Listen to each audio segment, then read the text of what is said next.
Sir, ഒരു പുതിയ സർക്കാർ അധികാരത്തിൽ വരുമ്പോൾ സ്വാഭാവികമായും എല്ലാവരും ഉറ്റുനോക്കുക ആ സർക്കാരിൻ്റെ ആദ്യത്തെ നയപ്രഖ്യാപന പ്രസംഗമാണ്.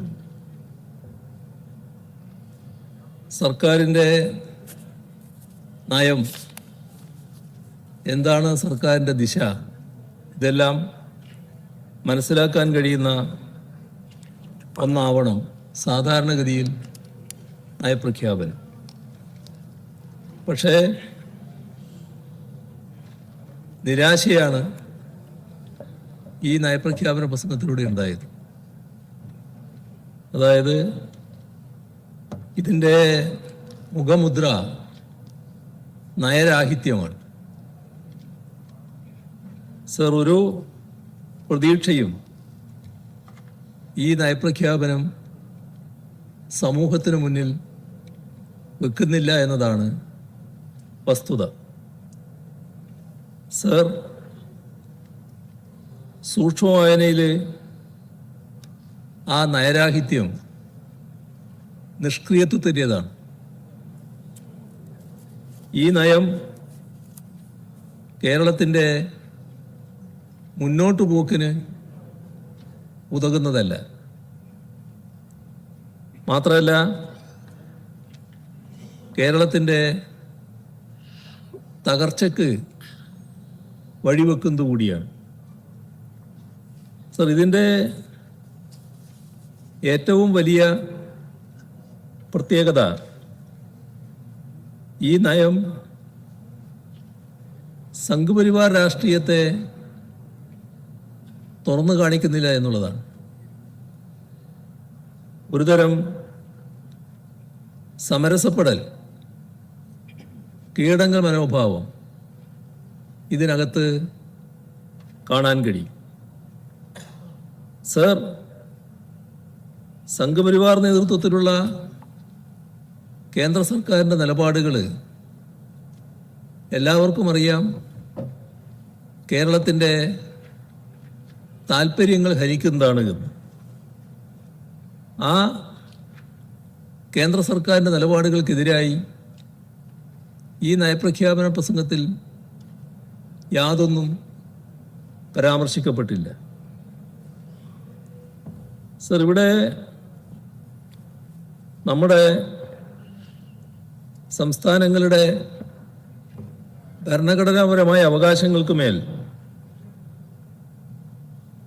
ഇപ്പോഴത്തെ ഭരണത്തിൻ്റെ പ്രാരംഭഘട്ടത്തിൽ തന്നെ ഒരുതരം രാഷ്ട്രീയ ദുരൂഹത ഉയർന്നു വന്നു എന്നുള്ളത് കാണേണ്ടതായിട്ടുണ്ട്. ഇപ്പോൾ കൂടുതലായിട്ട് അതിലേക്ക് പോകുന്നില്ല. പതിയെ അതിൻ്റെ എല്ലാ കാര്യങ്ങളും പുറത്തു വരുമെന്നാണ് പ്രതീക്ഷിക്കാവുന്നത്. സർ, നമ്മുടെ സംസ്ഥാനത്ത് നല്ല ഭൂരിപക്ഷത്തോടെ UDF ജയിച്ചു വന്നതിന് ശേഷം കണ്ടത് മുഖ്യമന്ത്രി പദത്തിലേക്കുള്ള വലിയ തർക്കം നടക്കുന്നതാണ്.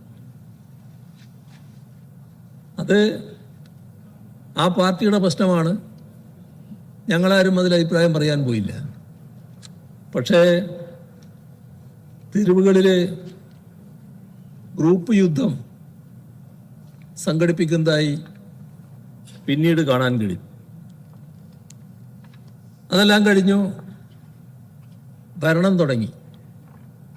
സർ, തുടക്കത്തിൽ എന്താണ് കാണാൻ കഴിയുന്നത്? ഇവിടെ കൂട്ടുത്തരവാദിത്വം നഷ്ടപ്പെടുന്നു എന്നതാണ് തുടക്കത്തിൽ തന്നെ ഉണ്ടായ പ്രതീതി. സർ, ഉന്നത ഉദ്യോഗസ്ഥലത്തിൽ നടത്തിയ മാറ്റങ്ങൾ അത് ഏകപക്ഷീയമായി പോയി എന്ന ആരോപണം മന്ത്രിമാരുടെ ഭാഗത്ത് തന്നെ ഉയരുകയാണ്. അവിടെയാണ് കൂട്ടുത്തരവാദിത്വത്തിൻ്റെ ഇല്ലായ്മ വരുന്നത്. സർ, ഇവിടെ BJP നേതൃത്വത്തിലുള്ള കേന്ദ്ര സർക്കാർ ഭരണഘടനാ മൂല്യങ്ങളെ അട്ടിമറിക്കാനും ഫെഡറൽ വ്യവസ്ഥയെ തച്ചു തകർക്കാനുമാണ് ശ്രമിക്കുന്നത്. പ്രതിപക്ഷ കക്ഷികൾ ഭരിക്കുന്ന സംസ്ഥാനങ്ങൾക്കെതിരെ സാമ്പത്തിക ഉപരോധം, ഗവർണർമാരെ ഉപയോഗിച്ചുകൊണ്ടുള്ള രാഷ്ട്രീയ കളി, ഇതെല്ലാം തുറന്നു വരികയാണ്. മതനിരപേക്ഷത അനുദിനം അപകടപ്പെടുത്തുന്ന സമീപനം ശക്തിപ്പെടുന്നു. പക്ഷേ ഇത്തരം നയങ്ങൾക്കെതിരെ നയപ്രഖ്യാപനം കുറ്റകരമായ മൗനം പാലിച്ചതായിട്ടാണ് കാണാൻ സാധിക്കുന്നത്.